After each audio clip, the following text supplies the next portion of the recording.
Bom dia, queridos.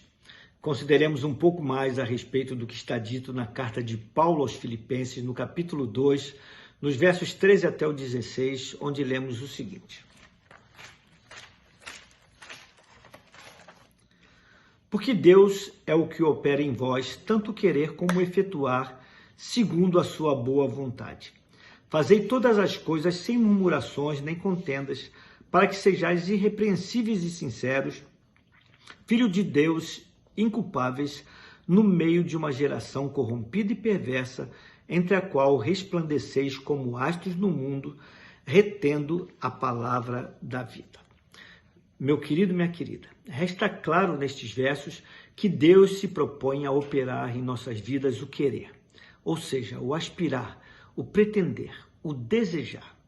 Nossa natureza pecaminosa pode até não cooperar nesse sentido, mas Deus pode sim produzir em nós a sua perfeita vontade, inclusive no que se refere ao perdão.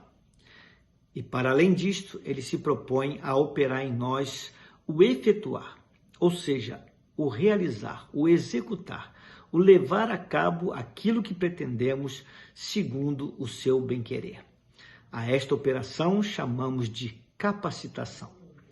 Deus efetua em nós o querer, isto é, o desejo de fazer a sua vontade e também o poder para cumprir, para efetuar essa vontade perfeita.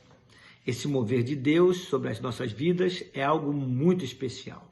Desta forma, não podemos e não devemos buscar justificativas para não perdoar, pois nenhuma delas, por mais justas que pareçam, mostrar-se-ão pertinentes. E nesse contexto, Paulo propõe uma ação que é da nossa competência pessoal. Fazei todas as coisas sem murmurações nem contendas, afirmou ele no verso 14. E mais, ele afirma que devemos resplandecer como astros no mundo. Segundo ele, devemos nos dispor a iluminar este mundo que anda em trevas e que, por conta disto, não consegue ver as coisas com clareza. Estas duas ações devem ser voluntárias, objetivas e determinadas de nossa parte. E isto só será possível se retivermos a palavra da vida, conforme também afirmou o apóstolo no verso 16. Porque esta palavra é capaz de manter a vida, mesmo contra toda a ação que queira gerar a morte, inclusive a morte relacional. Esta palavra é capaz de trazer vida onde foi decretada a morte, até mesmo nos nossos relacionamentos. Meu querido, minha querida, precisamos considerar estas verdades, apropriarmos-nos delas e caminharmos guiados por elas. Pois, se nós não conseguimos perdoar, é porque ainda não entendemos toda a extensão do amor de Deus demonstrado a nós, como já vimos na nossa primeira reflexão a respeito deste assunto que é o perdão. Dentre todas as emoções existentes no universo humano, o ódio, a raiva e o ressentimento estão entre as mais poderosas e autodestrutivas. Estas emoções são despertadas em cada um de nós como consequência dos atos daqueles que nos magoam.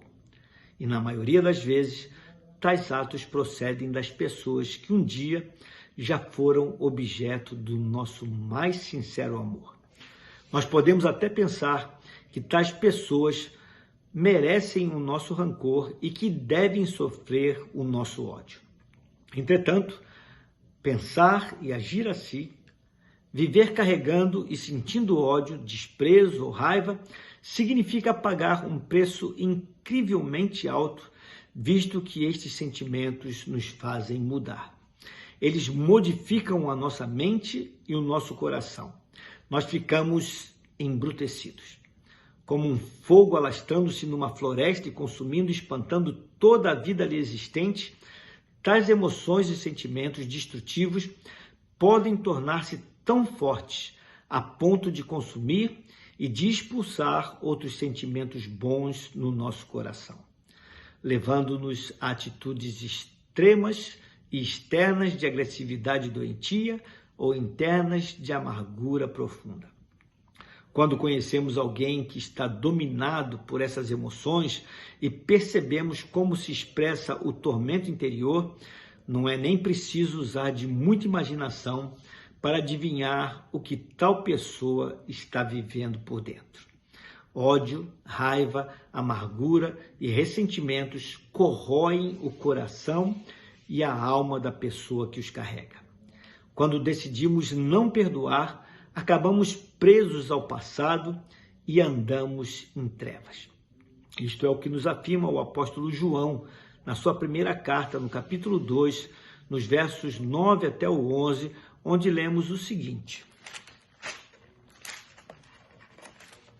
Aquele que diz que está na luz e aborrece a seu irmão, até agora está em trevas. Aquele que ama a seu irmão está na luz e nele não há escândalo. Mas aquele que aborrece a seu irmão está em trevas e anda em trevas e não sabe para onde deva ir, porque as trevas lhe cegaram os olhos. Meu querido, minha querida, nestes versos nós somos advertidos pelo apóstolo João que se não conseguirmos enxergar claramente, tropeçaremos confusos, o nosso discernimento ficará prejudicado e as nossas ações passíveis de erro. Nos mostraremos fracos, doentes e amargos. A falta de perdão desfigura o nosso rosto, prejudica o nosso falar e determina o empobrecimento das nossas ações. E ainda que as pessoas à nossa volta não consigam identificar o porquê, elas sentem-se-ão constrangidas na nossa companhia. Pense sobre isto. Vamos orar? Pai querido, Deus de amor, obrigado porque o Senhor dispensou a nós um amor incondicional, repleto de perdão. Um perdão tão liberal, tão precioso, Senhor Deus, que nos constrange. E agora, Senhor Deus, estamos entendendo ainda mais que o Senhor é quem coloca em nós, quem efetua em nós tanto querer como realizar todas as coisas. Inclusive a capacidade de amarmos e perdoarmos aquelas pessoas que porventura nos ofenderam ou venham a nos ofender. Ainda que seja sem causa. Pessoas que nos machucam e pessoas que acabam muitas vezes prejudicando a nossa vida.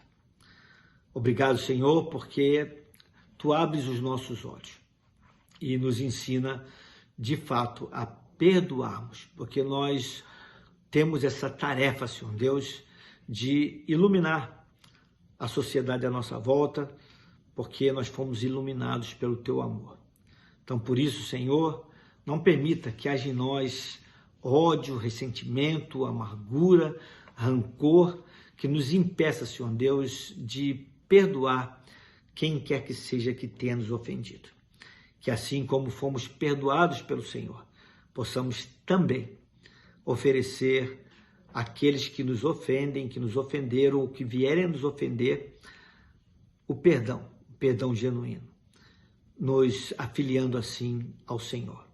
É a oração que nós fazemos a Ti.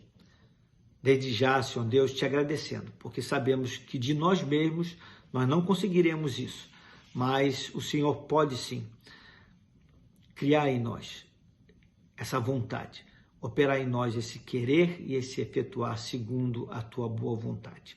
Louvado seja o Teu nome, nós oramos em nome de Jesus. Amém.